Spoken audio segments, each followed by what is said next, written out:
Merhaba arkadaşlar, kanalıma hoş geldiniz. Astrolog Ayşe Aslan ben. Bugünkü videomuzda tabii ki Kova burcunda gerçekleşecek olan Dolunay'ı konuşuyor olacağız. Dolunay 16,59 derecede yaşanacak. Kişisel haritalarınızda da 16, 17, 18 derecelerde gezegeniniz varsa doğrudan direkt temas ediyor olacak sizin haritalarınız içinde. Şimdi arkadaşlar Kova burcunun temalarına bir dokunacak olursak, tabii ki Kova burcu öncelikle özgürlüğün simgesidir. Bireysel hareket etmek ister, kimsenin karışmasını istemez, yenilikçidir, açık fikirlidir. Bireysel olarak değil, toplumun hayrına olan konuları temsil eder. O yüzden bu dolunayın temasında aslında birlik ve bütünlük enerjisini çok hissediyor olacağız. 9 Ağustos'ta aynı zamanda Mars, Satürn, Neptün, aynı zamanda Plüto ve Uranüs'le çok büyük bir uçurtma kalıbı yaşanıyor o gün. Bu dolunayın temasları Mars'a ve Satürn'e 45'lik ve 135'lik dediğimiz sert açılarla birleşiyor. Ama bir yandan o uçurtma kalıbın enerjisini de hayatımızda hissedeceğimiz için bu dolunayda aslında sıkışıp kaldığımız bir konuyu artık düzeltebilmek adına hep beraber hareket etmek, bütün olarak hareket etmek, işbirliği yapmak ya da işbirliğinde bulunan insanların, bize temas eden insanların fikirlerine, görüşlerine ya da hareketlerine katılım sağlamak, desteklemek söz konusu olacak. Kısacası bir elin nesi var, iki elin sesi var. Bu atasözünden yola çıkarak gerçekten kitlesel olarak hareket edeceğimiz ve sıkışıp kaldığımız bir konuyu düzeltebileceğimiz anlamına geliyor. Şimdi bireysel haritalarımızda ise bu kendi kurduğumuz bir hayalimiz var ve bu hayale gidebilmek adına özgürlük enerjisine kapılacağız. Ya da bu hayalimize gitmek isterken yanımızda kimler var, kimler yok, kimlerle yol yürüyoruz. Bunu bir fark edeceğiz arkadaşlar. Bizim ihtiyacımız olan desteği kimler bize verecek ya da biz kimler için hareket ediyor olacağız? Bireysellikle bütünlük arasında bir denge kurmaya çalışacağız aslında bu dolunay esnasında. Şimdi birazdan burç yorumlarına geçeceğim. Ama geçmeden önce kanalıma abone olur, bildirim zilini açar, beni desteklerseniz çok sevinirim arkadaşlar. Sevgili koçlar ve yükselen burcu koç olanlar. Kova burcunda gerçekleşecek olan dolunay tabii ki sizin için 11. evinizde yaşanacak. 11. ev bizim için hayallerimiz anlamına gelir, ideallerimiz anlamına gelir. Toplum önündeki statümüzdür ve orası bizim arkadaş grubumuzdur aynı zamanda. Toplumda kitlesel olarak hareket etmek bugünlerde yapacağınız en büyük temel özelliklerinizden biri olabilir. Bir kitlenin lideri olmak, öncüsü olmak, tabii ki hepimizin hayrına olan işlerde hareket etmek çok doğru bir eylem getirecek. Ya da yapmak istediğiniz bir hayaliniz var ve bundan dolayı size destek olan bazı arkadaş gruplarınız olacak. Onların desteğini arkanızda hissedeceksiniz. Sen yaparsın diyerek seni lider olarak seçiyor olabilirler. Tabii ki bir hayalinizi gerçekleştirmek adına somut adımlar atacağınızı, arkadaşlarınızdan ve dostunuzdan bu konularda destek alacağınızı da söylemeden geçemeyeceğim. Aynı zamanda Mars'ın da Terazi burcunda, yani karşıt evinizde olduğunu düşünecek olursak, işbirliğine gitmek, yapmak istediğiniz bir hayal için biriyle anlaşma, sözleşme yapmak, imzalar atmak, kol kola verip bir şeyler başarmak yine söz konusu olabilir. Burada evlilik ve ortaklıklar konusunda özellikle bir vurgu yaratıyor olabilir. Hayal ettiğiniz şey eşinizle, ortağınızla artık yollara devam etmek ve bir noktada buluşmaksa, evet, bu konu doğru noktaya ulaşacak. Uzun zamandır belki ortağınızda çok büyük sıkıntılar yaşıyor olabilirsiniz. Artık tamam mı, devam mı diyeceğiz. Belki ona destek vereceğiz. Belki o bize artık destek vermeye başlayacak. Bir şekilde ortak bir noktada buluşmak, dengeyi bulmak adına önemli kararlar ve adımlar atacağız gibi de duruyor arkadaşlar. Tabii ki aşk konusunda bir beklentimiz varsa bu dönemde aşk gelebilir. Eski aşklar kapıyı çalabilir. Hala daha Merkür Retrosu'nun bitmediğini düşünecek olursak eski aşkın geri gelmesi, tabii ki evlilik yolunda ilk adımları atmak da yine söz konusu olabilir. Zaten evliyiz. ve çocuklarımızla ilgili bir hayalimiz var. O çocuklarımızla ilgili hayalimizde yine eşimizle ortak bir karar alarak, hedeflerimizi belirleyerek kol kola bir amaç uğruna hareket edeceğiz anlamına geliyor arkadaşlar. Kısacası işbirliğinde bulunacağımız önemli bir zaman dilimi. Tabii ki Satürn ve Neptün sizin burcunuzda olması sebebiyle bu dolunaya da bir 45'lik açı yapıyor arkadaşlar. O yüzden aslında bir hayalimiz var, gerçekleştirmek istiyoruz ama bir yandan sıkışıp kalmışız. Artık son noktaya geldik ve hareket etmezsek bu iş kaçıyor gibi de düşünebiliriz arkadaşlar. Aslında haftanın enerjisi inanılmaz güzel. Çünkü Mars Terazi burcunda Plüto'ya, Uranüs'e, Neptün'e, Satürn'e ve büyük bir uçurtma kalıbı yaparak temas halinde. Tabii ki bu gezegenlerden Satürn ve Neptün sizin burcunuzda olduğundan dolayı doğrudan hedef noktasında siz varsınız. Siz harekete geçmeyince hiçbir şey yerinden kıpırdamıyor gibi duruyor. Mecbur kalıyorsunuz. Bir şeyleri başlatmak zorunda kalıyorsunuz. Hedeflerinize, hayallerinize ulaşabilmek adına bir ciddi girişimde bulunmak zorunda kalıyorsunuz. Ama bu girişim gerçekten hayrınızda. Çünkü siz harekete geçtiğinizde otomatikman herkes sizi desteklemeye başlayacak. Eşiniz destekleyecek, arkadaşınız destekleyecek. Hatta belki iş konusunda bir beklentiniz var. İş konusunda bir projenin yöneticiliğini yapmak, liderliğini yapmak ya da bir konunun sözcüsü olmak gibi bir eyleme de girebilirsiniz. Bunlar da yine hayrınıza olacak çalışmalardan biri olacak arkadaşlar. Yani kitlenin bir ihtiyacı var ve o kitlenin lideri sizsiniz. Unutmayın, harekete geçtiğinizde hem kendinize hem de o bulunduğunuz ortamda her şeyi güzelleştirecek bir kıvama getirebilirsiniz. Umarım en iyi şekilde değerlendirirsiniz. Ben bu haftadan çok umutluyum. Harekete geçmeyen burada maalesef pasif kalan bir fırsat kaçırıyor olacak ve belki de bu son şansınız gibi düşünebilirsiniz arkadaşlar. Umarım en iyi şekilde değerlendirirsiniz haftayı. Görüşmek üzere, hoşça kalın. Merhaba Boğa burcu ve yükselen burcu Boğa olanlar. Kova burcunda gerçekleşecek olan dolunay sizin için tabii ki kariyer alanınızda arkadaşlar. Kariyer alanınız bir parlıyor. Bugünlerde iş arıyorsanız bulabilirsiniz. Atama, terfi gibi beklentiniz varsa gerçekleşebilir. Tabii ki bugünlerde yaşayacağınız her şey kalıcı, köklü, sağlam bir değişim getiriyor hayatınızda. Belki iş dolayısıyla evinizi, yaşam koşullarınızı bile değiştirebilme ihtimaliniz var arkadaşlar. Uzun zamandır iş arıyorsanız iş bulabilirsiniz. Kariyerinizde gerçekten statü atlayabilirsiniz. Maaşınızda zam alabilirsiniz. Ve bunu yaparken, yaşarken de kitlesel olarak hareket edeceğimizi unutmamamız gerekir. Belki de bir ekip arkadaşımızla konuşmak, anlaşmak, istişare etmek söz konusu olabilir. Diğer taraftan Mars'ın da bu hafta içerisinde bir derecelerde Terazi burcunda hareket ettiğini düşünecek olursak belki de bir grup çalışması yapmak üzereyiz. O grup çalışmasından payımıza düşeni alıyoruz ve grubun liderliğini yapıyoruz şeklinde de düşünebilirsiniz. Aynı zamanda kendi işinizi yapan bir Boğa burcuysanız yeni bir ekip arkadaşı almak da bu hafta içerisinde çok önemli olacak. Uzun zamandır düşünüyordunuz, işleri yetiştiremiyorsunuz, belki de bir ekibe veya ekip arkadaşına ihtiyacınız var. Yeni bir çalışan almak zorunda hissediyordunuz. Evet, tam da sizin işinizi görecek, sizi kendi işi gibi sahiplenecek bir çalışan alma ihtimaliniz var bu hafta içerisinde.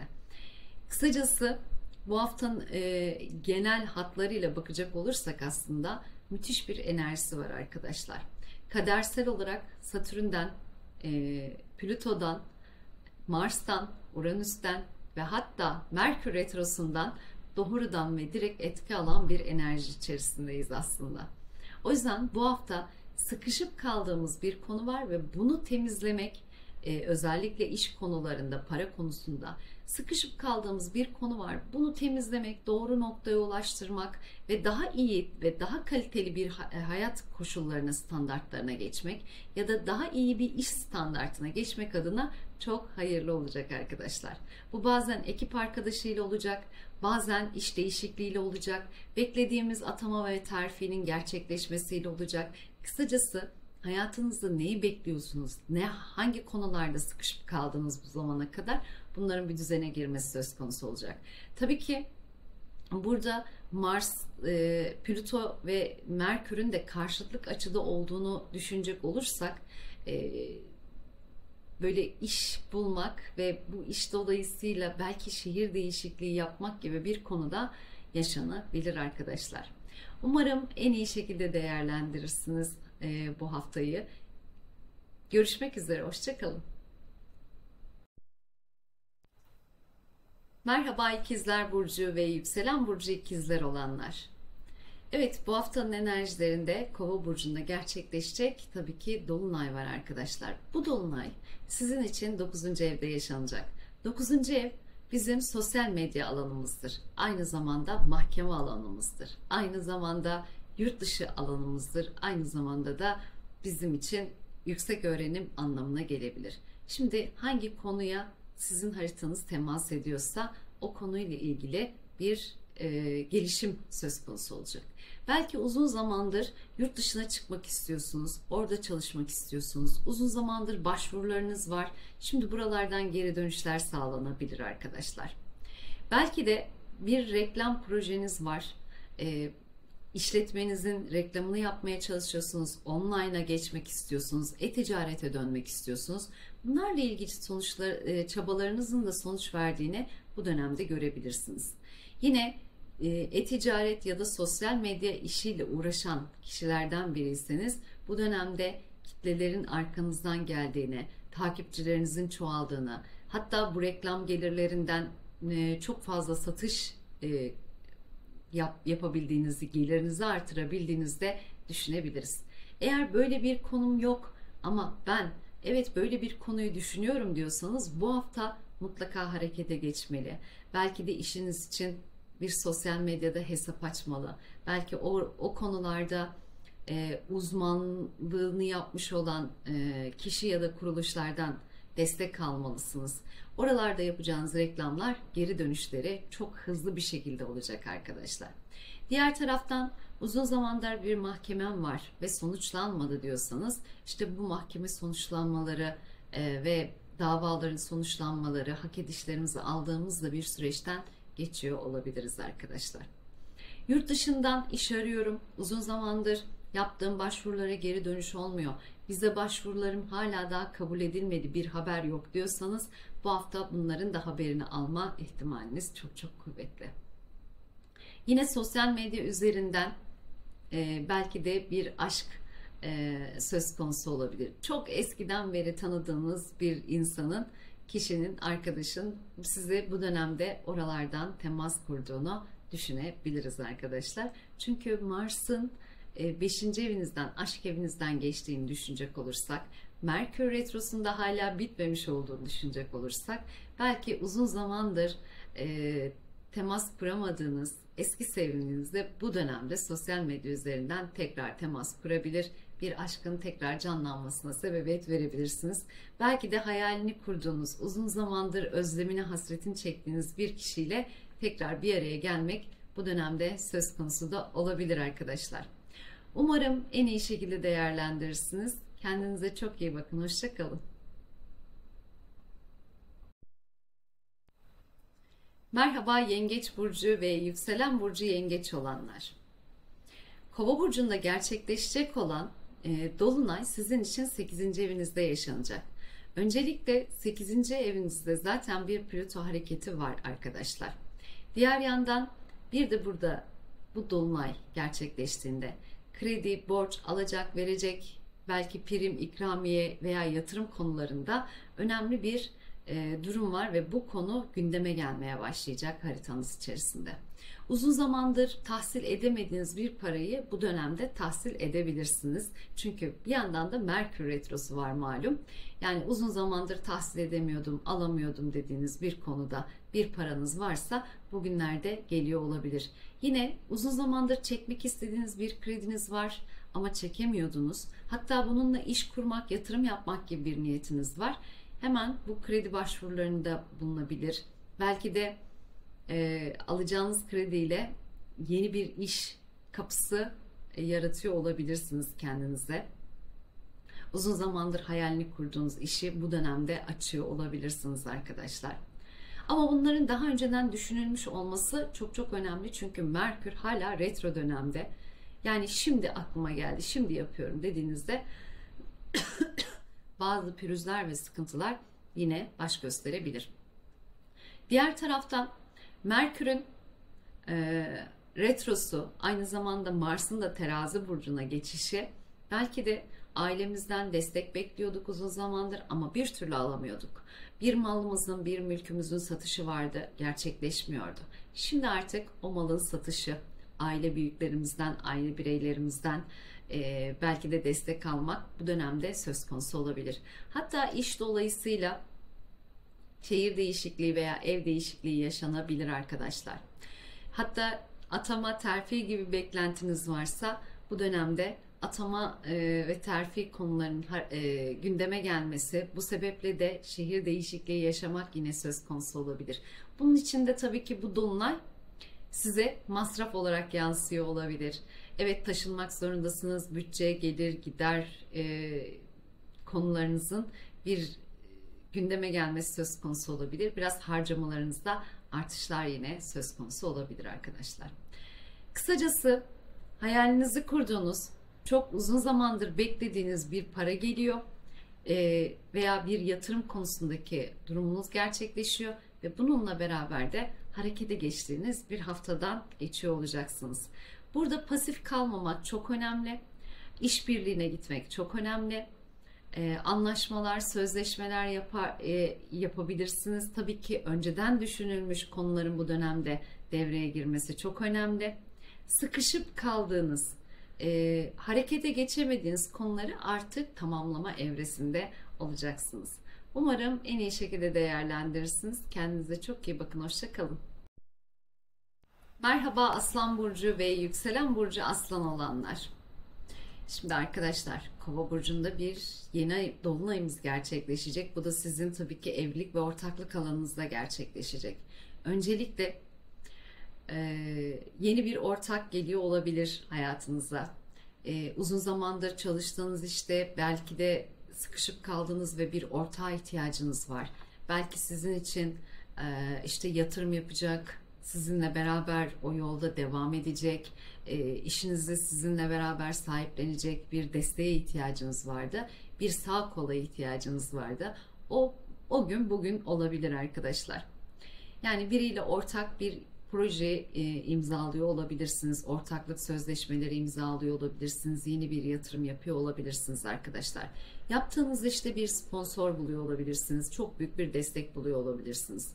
Tabii ki yine var olan işlerinizde ciddi anlamda size arz talepte bulunan, çok ciddi anlamda potansiyeli geniş bir kişiyle karşılaşabilirsiniz. Sizden bir mal alır ve sizi birçok kişiye yayar ve gerçekten inanılmaz derecede satışlarınızın patladığını da görebilirsiniz bu dönemde.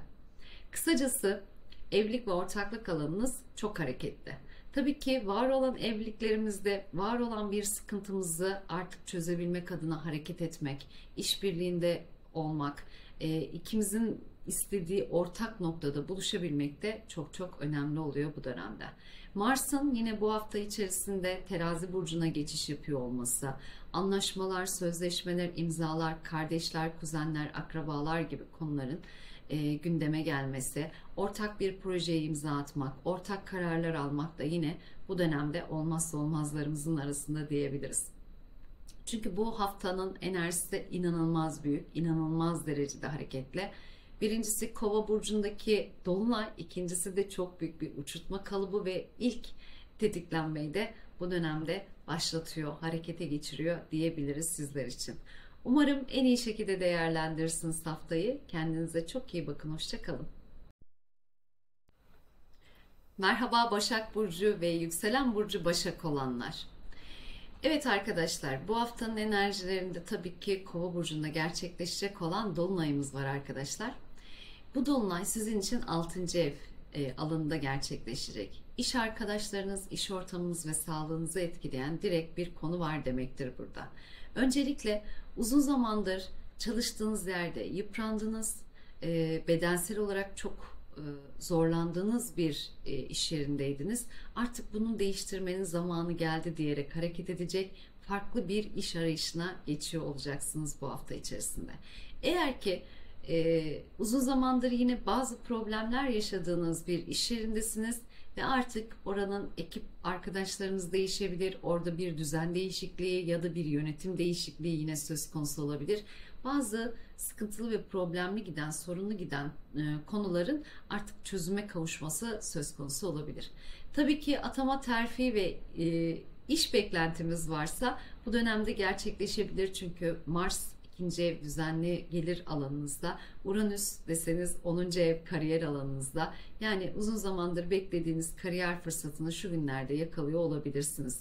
Ekip arkadaşlarınızdan destek almak, işbirliğinde bulunmak, işleri daha kolay ve daha pratik bir şekilde hareket ettirmek yine söz konusu olabilir. Tabii ki yeteri kadar maaşınız ve geliriniz artmıyor. Eriyen giden paranız pula çevrildi. Artık böyle toplu olarak greve gitmek, toplu şekilde hareket etmek, toplu şekilde belki de taleplerde bulunmak bu dönemde çok çok hayrınıza sonuçlar doğurabilir arkadaşlar. Tabii ki bunun yanı sıra 8. evinizdeki Satürn, yani kredi, borç, miras, alacak konularında da bazı sıkıntılar yaşıyordunuz. Belki de işten ayrıldınız, tazminatınız yatırılmadı. İşte bu konularda da kitlesel olarak, toplu olarak belki dava açmak zorunda kaldınız. Toplu şekilde talep ettiniz ve yine kitlesel olarak faydalanacağınız bir durum söz konusu olmuş olabilir arkadaşlar. Umarım en iyi şekilde değerlendirirsiniz. Kendinize çok iyi bakın. Hoşça kalın. Merhaba Terazi burcu ve yükselen burcu Terazi olanlar. Öncelikle bu haftanın enerjilerinde arkadaşlar, tabii ki Kova burcunda gerçekleşecek olan dolunayımız var. Bu dolunay sizin için 5. evinizde yaşanacak. Mars da aynı zamanda sizin burcunuza geçiş yaptı bu hafta ve çok güzel bir uçurtma kalıbının parçası olacak. Öncelikle bu dolunaydan artı bu Mars'ın Terazi burcuna geçişi sizi inanılmaz derecede güzel etkiler yaşatıyor olacak. Öncelikle bu Kova burcundaki yeni dolunay sizin 5. evinizde, aşk evinizde, çocuklar evinizde. Çocuğunuz için harekete geçeceksiniz, evliliğiniz için harekete geçeceksiniz, aşk konusunda girişimleriniz söz konusu olacak, işbirliğinde olacaksınız. Uyum ve ahenk, denge bu hafta çok belirgin bir vaziyette olacak. Uzun zamandır bir ilişkiniz var ama bir türlü evliliğe gidemedi mi? Bu hafta evlilik teklifi edebilirsiniz, evlilik teklifi alabilirsiniz. Çocuğunuzun hayatındaki büyük bir değişim söz konusu olabilir. Ona sevinebilir ve onun için bazı koşulları ve şartları yerine getiriyor olabilirsiniz ve bunu gönüllü olarak yapıyor olabilirsiniz. Aynı zamanda tabii ki bir hobinizi işe çevirebilir ve buradan çok güzel kazançlar elde edebilirsiniz. Hatta bu hobiye başladığınızda hiç umudunuz yokken şu an para kazanma evresine geçiş yapıyor olabilirsiniz. Var olan evliliklerinizde sorun ve sıkıntı varsa bunları çözmek adına da harika bir haftadan geçiyoruz arkadaşlar. Bu hafta belki de karşımızdaki insanla anlaşamadığımız tüm konuları masaya yatıracağız. Belki de ortak noktada buluşacağız. Birbirimizin değerini ve kıymetini anlayacağız. Ciddi anlamda pozitif bir enerji yaşatacak bizler için arkadaşlar. Tabii ki diğer taraftan bakacak olursak Uranüs'ün, Plüton'un, Mars'ın ve Satürn'ün büyük bir uçurtma kalıbı oluşturduğuna, hatta burada çift uçurtma kalıbı var. Diğer taraftan da Aslan. Gerçekten hayallerimiz, ideallerimiz, hedeflerimiz doğrultusunda önemli bir konuyu devreye sokmuş olacağız. Belki bu yurt dışı ile ilgili bir konu olabilir. Çocuğumuz okul kazanmış, yurt dışına gitmek istiyor olabilir. Belki de eşimiz oralardan iş buldu ve biz ona destek vermek, onunla beraber belki yurt dışına taşınmak zorunda kalıyor olabiliriz. Bu zorunluluk kısmını şöyle bir kenarda bırakacak olursak aslında bu zorunluluk çok hayırlı bir şeye vesile olacak. Bunu da unutmayın arkadaşlar. Çünkü Satürn, Neptün artık 7. ev, evlilik ve ortaklık evinizde. O yüzden ortağınız, muhatap aldığınız insanlar, eşiniz, Karşınızdaki insanlar çok heyecanlı bir şekilde idealleri ve hedefleri doğrultusunda bir şeyler yapıyor ve biz de onlara eşlik ederek aslında bu hayalin bir ucundan yakalamış oluyoruz ve birlikte bir şeyler başarıyor şeklinde düşünebiliriz. Gerçekten ben bunu çok hayırlı ama çok hayırlı buluyorum. Umarım siz de bu şekilde değerlendirebilirsiniz bu fırsatı. Özellikle bireysel haritalarınızı kontrol edin lütfen. Kova burcundaki dolunay 16.59 derecede. 16 derecelerde gezegeniniz varsa ya da yükselen çizginiz buralardan geçiyor ise ya da 1 derece, 2 derece, 3 derecelerde belki de bir gezegeniniz var. O zaman da Mars'ın etkisinden faydalanıyor olacaksınız. Kısacası bu hafta gökyüzü size çok harika fırsatlar ve olanaklar veriyor. Sizin için birileri harekete geçiyor. Birileri kendi hayatlarını kurtarırken sizin hayatınızı da kurtarmak için harekete geçiyor aslında. O yüzden bunu çok çok ama çok çok iyi değerlendirin. Umarım en iyi şekilde değerlendirebilirsiniz. Hoşça kalın. Merhaba Akrep Burcu ve Yükselen Burcu Akrep olanlar. Evet, Kova burcunda bir dolunay gerçekleşecek arkadaşlar. Bu dolunayın etkileri sizin için 4. ev konularını temsil edecek. Tabii ki bu dolunayın etkileri öncelikle 4. evinizdeki aile üyeleriniz, aile konularınız, ev almak, ev satmak, taşınmak gibi konularınızı devreye sokuyor olacak. İş konusunda uzun zamandır bir beklentiniz var ve bu bambaşka bir şehirde veya bambaşka bir ülkede gerçekleşiyor olabilir. Aile olarak sizi belki de toplu şekilde bir taşınmaya sürüklüyor olabilir bu dolunayın etkileri. Yurt dışından bir teklif almak ya da yurt dışında yaşıyorsunuz, kendi ülkenizden bir teklif almak. Yani deniz aşırı bir taşınma ihtimalini de gün yüzüne getiriyor diyebilirim. Ev almak, ev satmak, taşınmak, tadilat, tamirat yapmak, aile mülklerinden gelirler elde etmek, onlardan destek almak, kendi evinizi kurmak, evlenip yuvanızı ayırmak gibi birçok konuya temas ediyor olabilir. Yani özellikle burada altını çizmek isterim. 16 derecede, 17 derecede, 18 derecede bir kişisel gezegeniniz varsa direkt temas alacaksınız demektir. Artı bu haftanın enerjilerinde 1 derece, 2 derece ve 3 derecelerde yine kişisel gezegeniniz varsa yine doğrudan direkt temas halinde olabilirsiniz. Taşınmak bu dönemde çok çok mümkün arkadaşlar. Bunun sebebi iş değişikliği olabilir, atama terfi olabilir, yurt dışından iş fırsatı yakalamak olabilir. Çocuğunuz çok güzel bir okul kazanmış ve onunla beraber şehir değişikliği yapmak istiyor olabilirsiniz. Bu bile çok hayırlı arkadaşlar.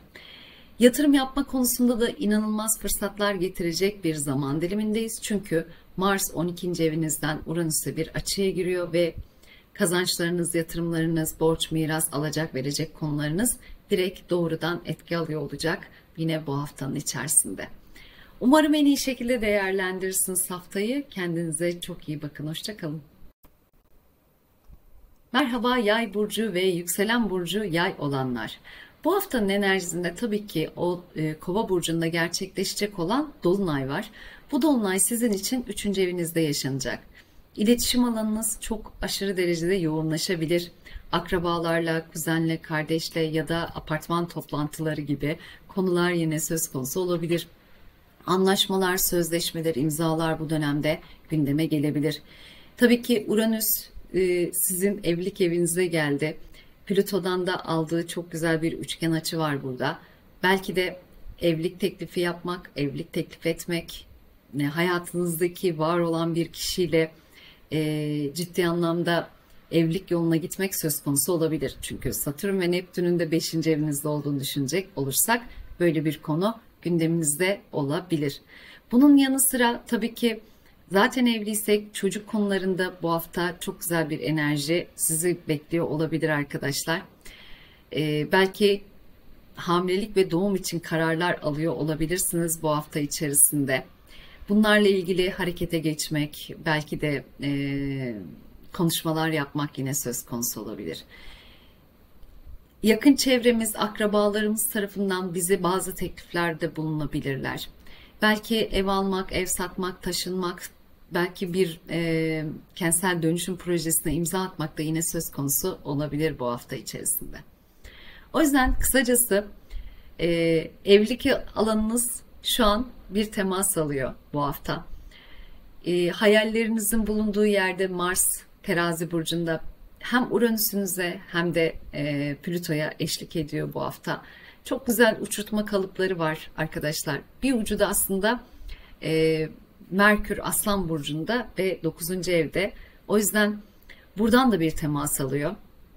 Evlenmek, göçmek yine bu konularda inanılmaz güzel etkiler yaratıyor. Belki yurt dışına taşınmak, evlenip yurt dışına taşınmak, iş bulup yurt dışına taşınmak, zaten yurt dışındaysak kendi ülkemize geri dönmek gibi konuları da sizler için yaşatabilir arkadaşlar. Ama burada unutmayın, uzun zamandır beklediğiniz, sıkışıp kaldığınız bir konunun artık düzene girmesi söz konusu olacak. Umarım en iyi şekilde değerlendirirsiniz. Kendinize çok iyi bakın. Hoşça kalın. Merhaba Oğlak Burcu ve Yükselen Burcu Oğlak olanlar. Kova Burcu'nda gerçekleşecek bir dolunayımız var. Bu dolunay sizin para evinizde yaşanacak arkadaşlar. Öncelikle uzun zamandır işsizseniz düzenli gelir kazanabileceğiniz yeni bir iş fırsatı kapıyı çalıyor diyebiliriz. Atama, terfi gibi beklentiniz varsa düzenli bir gelire kapısı yaratacak bir fırsatı yine yakalıyor olabilirsiniz. Var olan işinizde tabii ki maaşınıza zam geliyor olabilir arkadaşlar. Gelir gider dengeniz uzun zamandır bozulmuştu ve bunlarla ilgili neler yapılabileceğini göz önünde bulundurdunuz ve artık yeni bir oluşum içerisindesiniz diyebilirim. Diğer taraftan emekli olup emekli maaşına bağlanmak gibi bir durum da söz konusu olabilir. Artık yorulduk, yıprandık, emekli olup kendi hayatımı yaşayacağım diyen Oğlak Burcuysanız bu dönemde bunlarla ilgili de yine bir konu devreye giriyor olabilir arkadaşlar. Aynı zamanda tabii ki Satürn'ün 4. evinizden, Uranüs'ün 6. evinizden, Mars'ın da 10. evinizden hareket ettiğini düşünecek olur. Ve daha belki de hani genç yaşta biriysek iş kurmak, yatırım yapmak, iş için bir kısa bir eğitim programına katılmak gibi bir durum da yine söz konusu olabilir. Aile üyelerimizle beraber, kardeşimizle, kuzenimizle beraber yapacağımız bir ortak projeye imza atmak da yine bu haftanın ana gündemlerinden biri olabilir arkadaşlar. Kısacası konu Kova burcundaki dolunay tabii ki para. Mars'ın 10. evinize geçişi ve bu uçurtma kalıbına temas etmesi, bir şeyleri tetiklemesi, iş kurmak, işten ayrılmak, yatırım yapmak, para kazançları konusunda düzenli bir gelire sahip olmak için ciddi anlamda adımlar atmak hayrınıza olacaktır. Bunlar çok kısa sürede çok hızlı geri dönüşler yaşatabilir. Umarım en iyi şekilde değerlendirirsiniz haftayı. Hoşça kalın. Merhaba Kova burcu ve yükselen burcu Kova olanlar. Evet, burcunuzda bir dolunay gerçekleşecek arkadaşlar. Özellikle haritalarınızda kontrol edin lütfen. 16, 17, 18 derecelerde Kova burcunda, Terazi burcunda ya da İkizler burcunda gezegeniniz varsa bu hafta en şanslı insanlardan biri sizlersiniz diyebilirim. Ayrıca bu haftanın enerjileri sadece bu dolunayla da kalmayacak aslında. Büyük bir uçurtma kalıbı yaşanıyor. Mars, Plüto, Uranüs, Neptün ve Satürn'le beraber. Şimdi bu uçurtma kalıbında düşünecek olursak hatta bir ucunda Merkür Aslan retrosu da eşlik edecek buna. Çift uçurtma kalıbına dönüşecek yani. Kısacası bu uçurtma kalıbından evlilik ortaklıklarınız nasibini alacak. Sorunlu problemli giden evlilikleriniz ya da ortaklıklarınızla ilgili kesin ve net çözümler üreteceksiniz. Tamam mı devam mı kararları vereceksiniz diyebilirim. Bir aşk var hayatınızda, bir türlü evliliğe gidemiyor. Ne olacağı belli değil. Artık bu saatten sonra net olarak bir karar alacaksınız. Evet, artık evlenmeliyiz şeklinde hareket edeceğiniz bir zaman diliminde de olabilirsiniz. Tabii ki bir ortağınız var, problem yaratıyor, sorun sıkıntı yaşatıyor. Artık işbirliğine bir türlü girmiyor sizinle. Siz başka taraftan, o başka taraftan bakıyor. Anlaşma yoluna gidebilir. yolları ayırma ya da ortak kararlar alma ihtimaline sahipsiniz arkadaşlar. Çünkü bu devir böyle gitmez, bu konu böyle sürüncemede kalamaz diyerek artık keskin net bir karar almak üzeresiniz. Ya özgürleşiyorsunuz ya da bütünün hayrına bir karar alıyorsunuz gibi de düşünebilirsiniz. Kova hem özgürlüğün burcudur hem de toplumun, kitlenin bir arada tutulması adına elinden gelen çabayı gösterir. Herkesin hayrına olabilecek kararlar almak en çok da sizin işiniz diyebilirim. O yüzden sorunlu giden, problemli giden evlilik ve ortaklıklarınızın, ilişkilerinizin artık ne yöne gideceğine karar verecek ve yolunuzu net olarak belirleyeceksiniz diyebilirim. Burada daha çok var olan ilişkilerin kurtarılması ve doğru bir noktaya evrilmesi söz konusu olabilir arkadaşlar. İşin içinden çıkılmaz son evreye gelmiş. Artık hani bitmesi gereken zaman çoktan geçmiş de nokta şimdi koyuluyor gibi ise o zaman hızlıca bitiş kararı da alınıyor olabilir bu süreç içerisinde. Tabii ki hamilelik, doğum gibi bir konu da tetiklenebilir. Hayatınızda önemli bir konu devreye giriyor ve hayatınızı kökten değiştirmek adına önemli kararlar ve adımlar atıyor olabilirsiniz. Mars'ın yine 9. evinizde olması sebebiyle yurt dışı kaynaklı bazı projeleriniz varsa bu konularla ilgili de yine çabalarınız sonuç verecektir. Eğer ayrılma kararı aldığınız bir evlilikteyse yine mahkeme kanalıyla boşanma kararı almak yine söz konusu olabilir arkadaşlar. Ortağınızla çok sorunlu ve problemli giden bir ilişkiniz var ve para konusunda anlaşamadıysanız yine bunu mahkeme yoluyla çözmek adına girişimlerde de bulunabilirsiniz. Umarım en iyi şekilde değerlendirirsiniz haftayı. Görüşmek üzere, hoşça kalın. Merhaba Balık burcu ve yükselen burcu Balık olanlar. Evet, bu haftanın enerjilerinde Kova burcunda gerçekleşecek olan dolunay var arkadaşlar. Kova dolunayı sizin için tabii ki 12. evde kalıyor. 12. ev biraz bilinmeyen alandır, kör noktamızdır. Bu sebeple arkamızdan dönen işler vesaireler de yine buralardan bakılır. O yüzden birileri arkamızdan konuşuyor olabilir, arkamızdan işler çeviriyor olabilir. Kadersel olarak gerçekten çok yorulduk, zaten yıprandık. Birileri de ayağımıza çelme takmak istiyor ve bunu bugünlerde fark ediyor olabiliriz. Bu dolunay görünür hale getirecek arkamızdan dönen işleri ve bunlarla ilgili artık bir harekete geçmek isteyeceğiz. Onlara ben buradayım, ben böyleyim, bu hak benim hakkımda nasıl böyle konuşursun şeklinde büyük bir tavır sergileyeceğiz. Kaderin aslında bizim hayatımızda çıkartamadığımız kişileri çıkarttırmak adına, başlatmak istediğimiz enerjiyi başlatmak adına belki de yaşattığı bir oyun diyebiliriz bunun için. Dostumuzu düşmanımızı ayırt edeceğiz. Kiminle yol yürüyoruz, kim arkamızdan iş çeviriyor, kiminle başarılıyız, kiminle değiliz, kiminle mutluyuz, kiminle değiliz, bunları fark ediyor olacağız arkadaşlar.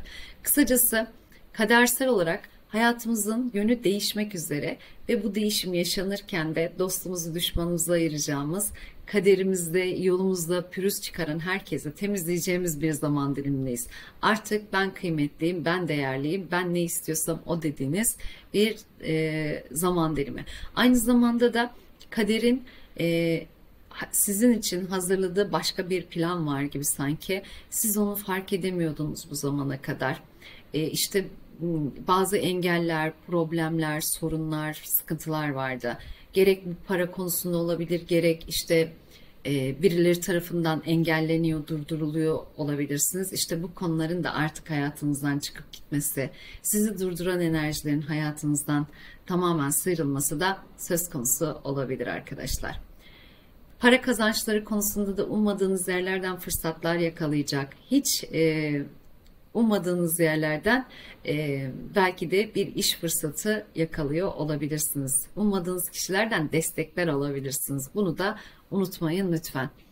Umarım en iyi şekilde değerlendirirsiniz haftayı. Kendinize çok iyi bakın. Hoşça kalın.